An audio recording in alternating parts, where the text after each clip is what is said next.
Le prompt engineering, ce terme est un peu partout en ce moment. Et soyons honnêtes, il peut faire un peu peur. On s'imagine tout de suite un truc hyper technique, réservé à des experts. Mais ce qu'on va voir ensemble, c'est que si on travaille dans la formation ou l'éducation, eh bien cette compétence, on l'a déjà, sans même le savoir.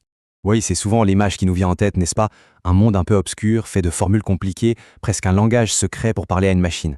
Cette vision, elle est super répandue, mais elle passe complètement à côté de l'essentiel. Parce qu'en réalité, un bon prompt, c'est quoi? C'est tout simplement ça. Une consigne, une instruction claire, précise, bien structurée. Exactement comme celle qu'on donnerait à des apprenants. Le vrai secret, il n'est pas du tout technique, il est pédagogique.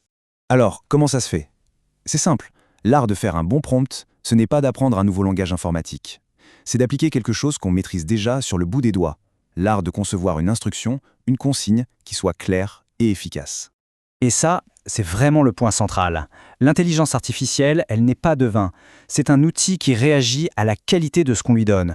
Plus notre demande est précise, bien expliquée, structurée, eh bien, meilleur sera le résultat. C'est un peu comme un miroir de notre propre clarté d'esprit. Regardons ce tableau. Le parallèle est juste saisissant. En éducation, on définit un objectif pédagogique. Pour l'IA, ça devient l'intention du prompt. On pense à un public cible, pour l'IA, on lui donne un rôle à jouer. Nos consignes de travail deviennent les instructions directes. Les supports qu'on fournit, c'est le contexte. Et nos critères d'évaluation, c'est tout simplement le format attendu de la réponse. C'est la même logique Pour que ce soit bien concret, rien ne vaut un bon exemple. On va regarder la différence énorme qu'il y a entre une demande un peu floue et un prompt bien construit, bien pensé. Voilà, ça c'est le prompt typique un peu paresseux. C'est comme si on disait à une classe « Allez, parlez-moi de la motivation ».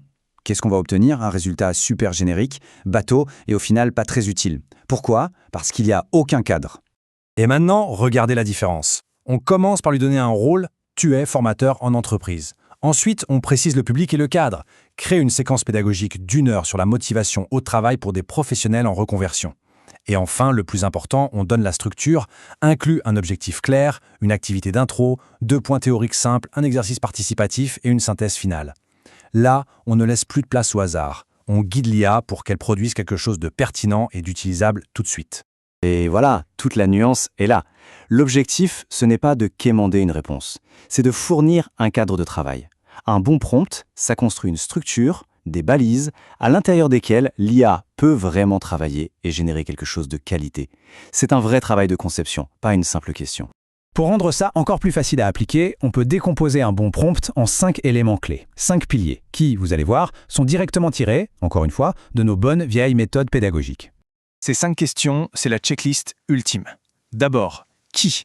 Quel rôle on donne à l'IA? 2. Pour qui? C'est pour quel public? 3. Pourquoi? Quel est l'objectif final? 4. Quoi? Quel contenu on veut voir apparaître? Et 5. Comment? Sous quel format? Quelle forme? Si on y réfléchit bien, c'est ni plus ni moins que la structure d'une fiche de préparation de cours. Tout ça, ça nous amène à changer notre regard sur l'IA. Il ne faut pas la voir comme une sorte d'oracle un peu mystérieux, mais plutôt comme un assistant. Un assistant ultra performant, certes, mais qui a besoin d'être piloté par une expertise. Notre expertise. Cette phrase, elle résume tout parfaitement.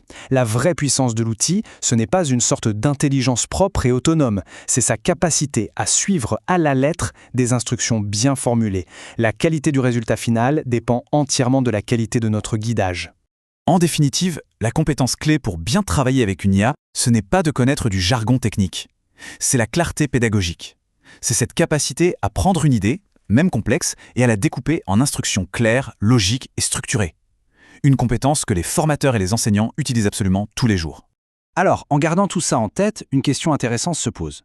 Si on considère l'IA comme ce nouvel assistant qui vient d'arriver dans notre équipe, quelle serait la toute première tâche pédagogique, la première brique de conception qu'on aurait envie de lui confier pour commencer à explorer tout ce potentiel?